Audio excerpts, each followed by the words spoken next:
Okay, good morning po sa ating lahat. Ang date ngayon is August 29. So, ito po yung weather updates natin sa Pilipinas. So, dito sa sa Luzon, medyo wala na masyadong ulan, pero may konti. Mga pitik-pitik lang yan. Pero dito sa Mindanao, ay malakas na ulan yan dyan.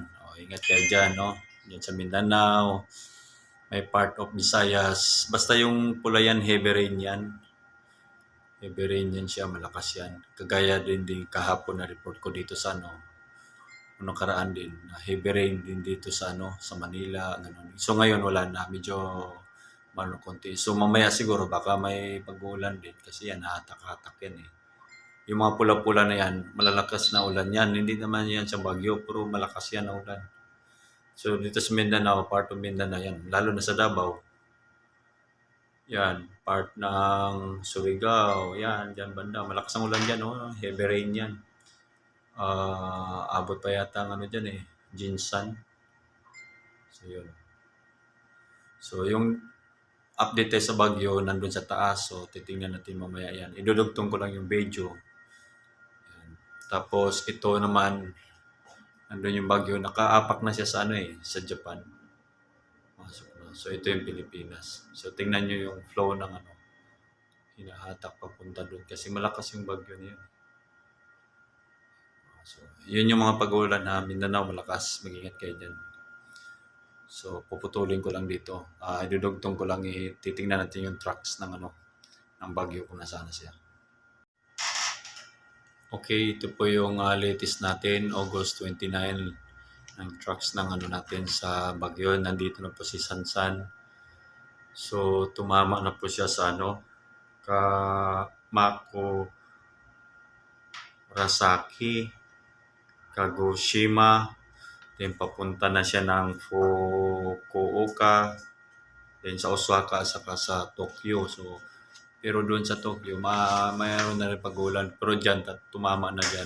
Unang tumama siya si Makurasaki. So, yung mga kababayan natin sa Japan, ingat kayo dyan, malakas na bagyo yan.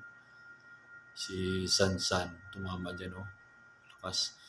Makarating pa nga doon sa doon sa Tokyo, mga nasa Tuesday. So, ibig sabihin mabagal siya. So, malakas yung ulan at saka hangin bagyo. So, yun yung tracks ng natin, ng Bagyo Sansan. So, check natin yung yan, ano natin. Okay, lalapit natin konti. Yan. Kasi natin.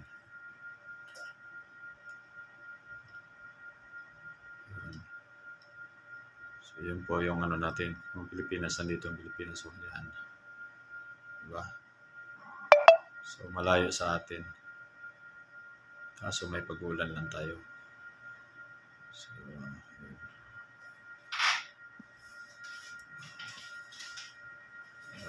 okay. So, yun. Di ba? So, nandiyan na yung bagyo. Okay.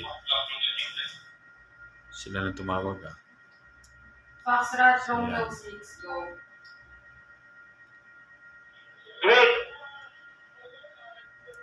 Rafael, under Mobile 1 at typing, moving at RTC of Tigas, copy. Yan po yung trucks niya. Under May, Echo Mike 1. Copy, sir. Under Mobile 1. Echo Mike 1, go. So, yun po yung updates natin sa Baguio.